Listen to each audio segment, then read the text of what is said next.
Assalamualaikum warahmatullahi wabarakatuh ya bosku ya. Ketemu lagi dengan kita Raja Masteran Channel. Oke, untuk di video kali ini kita akan membahas tentang menganalisa murai batu yang kurang otot di gantangan, atau mengatasi murai batu kurang otot di gantangan, kurang neken ya. Jadi kerjanya nanti kurang maksimal. Kita akan pahami apa sebabnya, selanjutnya kita akan cari solusinya. Maka dari itu jangan di skip video ini, tonton sampai akhir biar penjelasannya nggak gagal paham ya bosku ya, agar mudah dimengerti. Oke, langsung saja kita mulai pembahasannya bosku.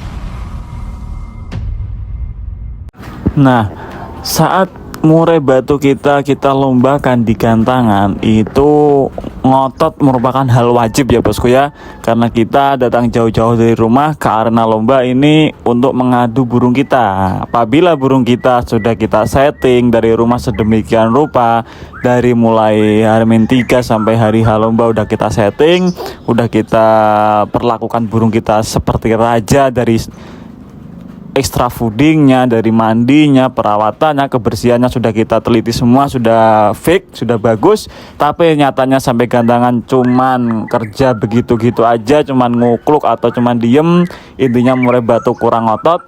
Maka ada yang salah dengan murai batu kita bosku ya. Apa yang salah, kita analisa bareng-bareng bosku ya. Untuk pertama, murai batu yang kurang otot itu biasanya satu, dia birahinya kurang pas, mungkin kurang tinggi sedikit atau ketinggian sedikit juga kurang otot bosku ya. Nah, selain dari birahi itu, emosinya juga biasanya telat panas, maka murai batu kita telat bongkar isian ya, kurang otot. Saat juri sudah masuki penilaian, murai batu kita telat panas, itu menyebabkan murai batu kita tidak dapat nilai yang optimal, karena murai batu kita mungkin masih loncat sana sini, masih ngukluk-ngukluk saja, masih suara gelondongan saja, enggak suara tembakan atau materi. Nah, selain dari faktor birahi dan emosi, faktor tenaga juga sangat diperlukan saat murai batu kita ketemu lawan di area gandangan ya bosku ya, karena bertarung itu juga butuh tenaga kan. Nggak mungkin cuma punya birahi dan emosi tapi tenaganya nggak ada, dia bisa narung otot, itu mustahil juga ya bosku ya. Nah, maka dari itu, selain dari faktor birahi, emosi, dan tenaga, juga dibutuhkan mental yang siap, kesiapan mental lah. Nah, kita akan bedah satu persatu. Pertama dari birahi dulu. Saat kita menggantangkan burung kita di arena lomba, itu birahi itu harus di kadar yang pas, tidak kurang dan tidak lebih. Kalau burung kurang birahi juga burung nggak akan ngotot. Burung cenderung lemes, diem, mungkin cuman pelengak-pelengok, sesekali cuman ngukluk doang. Nah, kalau birahi ketinggian, burung juga sama aja. Nanti kalau birahi ketinggian bisa ngelowong, nge-batman, bahkan bisa cabul bulu bosku ya di arena lomba. Nah, untuk mendapatkan birahi yang pas itu bagaimana mas? Sekarang kita coba cermati dulu burung kita. Kita bisa memastikan burung akan mendapatkan birahi dari suplaian extra fooding bosku ya. Nah, di sini kita bisa utak-atik. Untuk mengutak-ngatik extra fooding yang pas itu tidak bisa ditentukan sehari dua hari bosku. Kita harus amati burung tersebut saat harian dulu. Saat harian, misal kita kasih jangkrik 5 pagi sore, kita amati kesehariannya, dia sudah gacor apa belum, dia sudah bongkar apa belum. Kalau misalnya kita pantau belum gacor, burung masih lemes, intinya burung tidak kelihatan seger gitu, kita bisa naikkan ke 77 atau bisa ke 10-10. Jadi disesuaikan dengan gacoan masing-masing ya bosku ya. Itu untuk menentukan birahi yang pas. Kalau birahi kita bisa menentukan ketinggian atau enggak, misal kita kasih jangkrik 5 tapi dia sudah gacor koar-koar nggak mau diem, itu bisa dipastikan birahinya ketinggian. Nah, untuk settingan harian, untuk rawatan harian, kalau birahi ketinggian juga nggak bagus bosku, karena burung nanti akan terlalu gacor di rumah.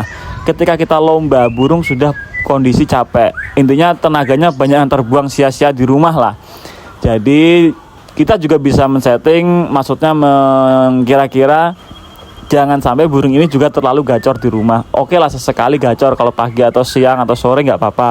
Yang penting tidak full 24 jam gacor ya. Nanti burungnya bisa capek dan saat kita lombakan kehabisan tenaga karena kecapean, nggak ada istirahatnya. Nah, dari segi birahi seperti itu tadi, kita bisa pantau saat harian kita mengasih extra fooding. Nah, untuk meningkatkan birahi, kalau dari suplemen extra fooding kita bisa memakai kroto atau cacing ya bosku ya, itu untuk meningkatkan birahi. Terus kalau birahi ketinggian, kita bisa redam, bisa turunkan birahi tersebut dengan mandi. Utamakan kalau saya mandi sore biar birahinya stabil.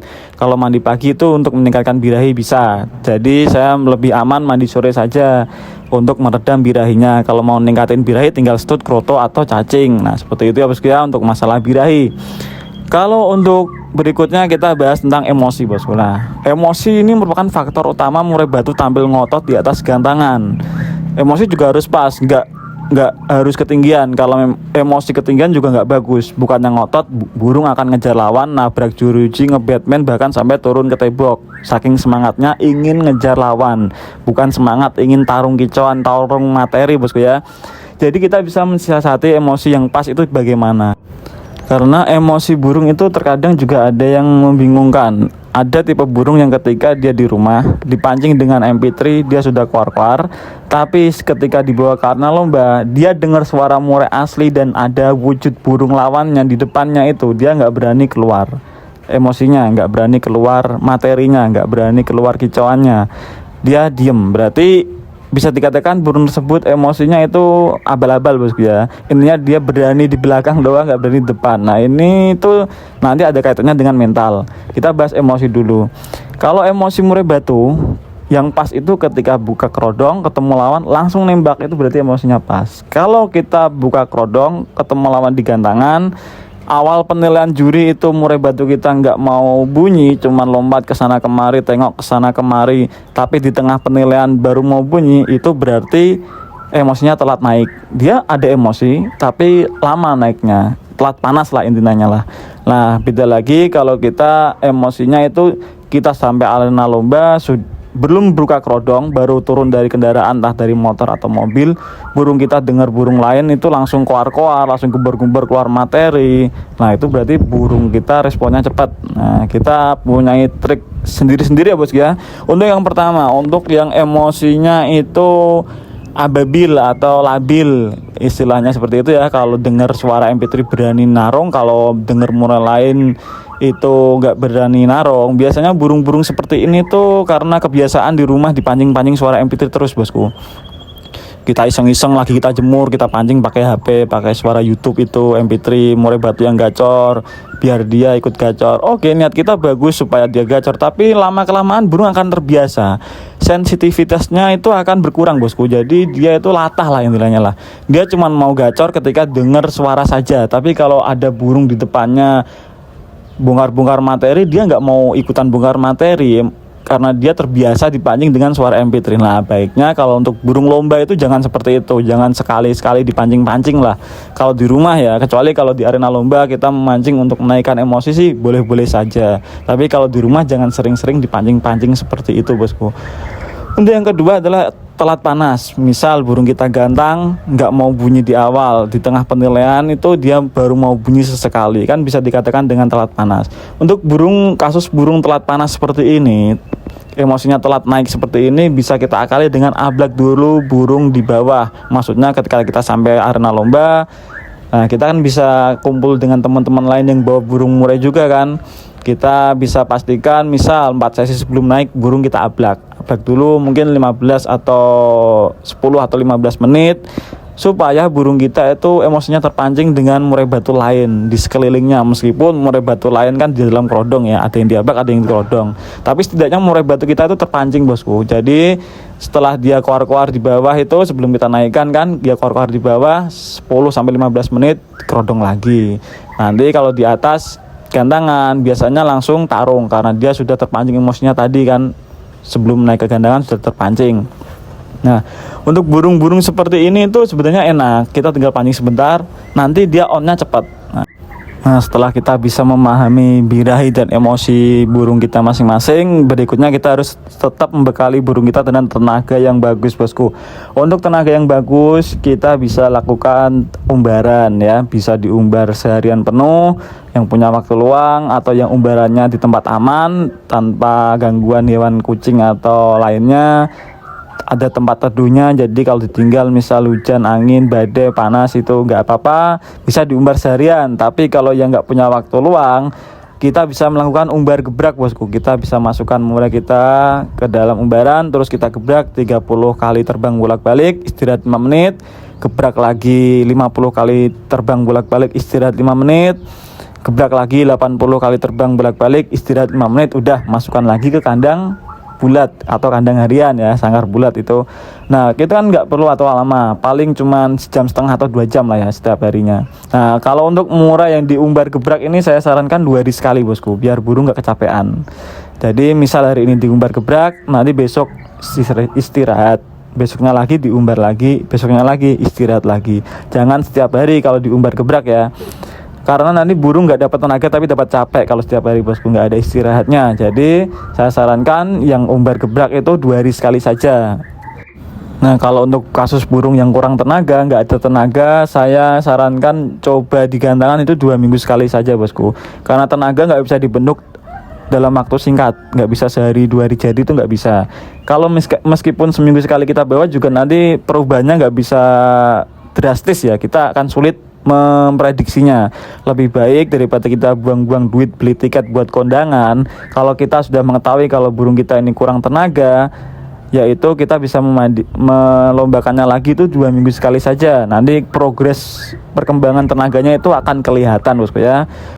Nah, setelah gacuan kita sudah bekali dengan birahi yang pas, emosi yang pas, tenaga yang cukup. Yang tidak kalah penting adalah mental, bosku. Kalau mental ini sebenarnya agak paling sulit ya dibentuk ya, karena mental kan sifat bawaan. Tapi mental ini bisa kita latih. Utamanya kalau kita punya pastol itu lebih beruntung, lebih gampang latih mentalnya, karena kita bisa melatihnya sejak dini. Kalau saya dari pastol itu saya latih mentalnya itu sebulan sekali pasti saya lombakan. Bukan untuk mencari juara. Kalau dapat juara ya alhamdulillah, itu bonus. Yang penting adalah melatih mentalnya dia, supaya dia itu nggak takut dengan keramaian, nggak demam panggung ketika di atas gantangan, nggak takut kalau juri mendekat saat memberi penilaian. Itu kita bisa lakukan saat dia sejak kecil ya.